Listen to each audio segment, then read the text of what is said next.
Some mysteries are just so dark, they become the stuff of legend. Today, we're going to talk about one of India's most terrifying and honestly most enduring cold cases, the story of the Kolkata Stoneman. He was a phantom killer who haunted an entire city and then just vanished without a trace. So picture this. It's 1989, you're in Kolkata. As this massive, bustling city finally goes to sleep, this really strange and heavy fear starts to creep through its streets. There's a shadow moving through the night, but this isn't just some ghost story.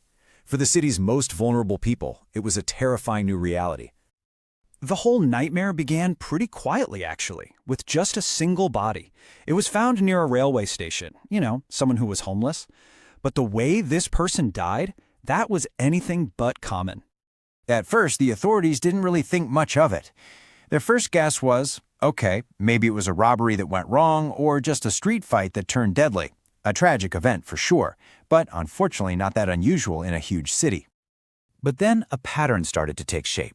Another body was found, and then a week later, a third.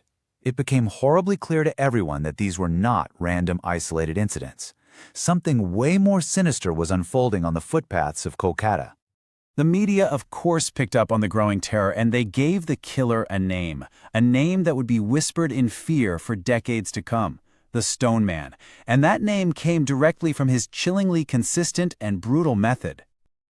So let's break down this horrifying signature he had. First, the victim. It was always one of the city's poorest, a homeless person sleeping all alone.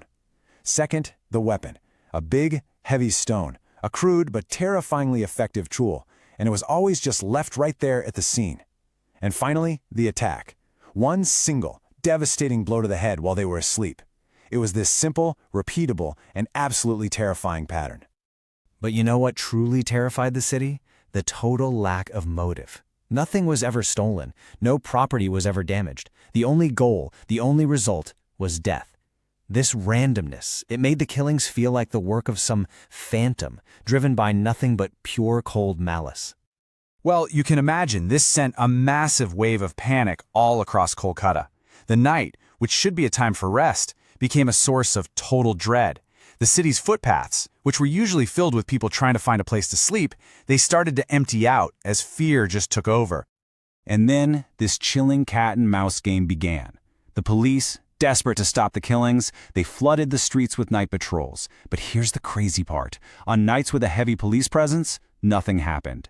The Stoneman was watching, he was waiting, and it seemed like he knew their every move. The second the patrols eased up, another body would be found. With absolutely no answers coming from the police, people's imaginations just ran wild. Rumors were spreading like wildfire. Was this a madman on the loose? Some people started whispering about supernatural forces, like a ghost or a djinn haunting the streets. Others believed he wasn't even a man at all, but a literal shadow. Meanwhile, the police were completely stumped. This was an era before CCTV was everywhere, so they had absolutely nothing to go on. No witnesses ever saw a face, there were no fingerprints left on the stones, no forensic clues to follow. There was just the darkness and the killer's deadly pattern. And just when you think this case couldn't get any more baffling, a shocking new piece of information comes out. Something that connects the terror in Kolkata to another major Indian city. The connection was just stunning. It turns out, between 1985 and 1988, 12 almost identical murders had taken place in Mumbai. Same M.O. Then, in 1988, they just stopped. And guess what? Just 1 year later, in 1989, the killings begin in Kolkata. The pattern was undeniable. This realization sent a whole new wave of horror through the city. The public came to this one chilling conclusion. This wasn't just a serial killer, it was the same serial killer. The Stoneman hadn't stopped, he had just moved. So, with the police on high alert and an entire city terrified, what happened next is maybe the most bizarre part of this whole story. The killer? He just disappeared. Just as suddenly as they had begun, after December of 1989, the murders came to a complete stop. No more bodies, no more stones. The reign of terror was over. The city breathed this huge sigh of relief, but it was a relief that was laced with confusion and this kind of lingering dread. Now, over the course of the investigation, the police did arrest several suspects. Rickshaw pullers, petty criminals, some folks who were mentally unstable. But every single one of them had a solid alibi. Not a single shred of evidence could ever link any of them to the Stoneman crimes. The Stoneman was gone, but his ghost, well, it remained. The case left this permanent scar on the city's psyche. It became a chilling piece of its history that just refuses to be forgotten.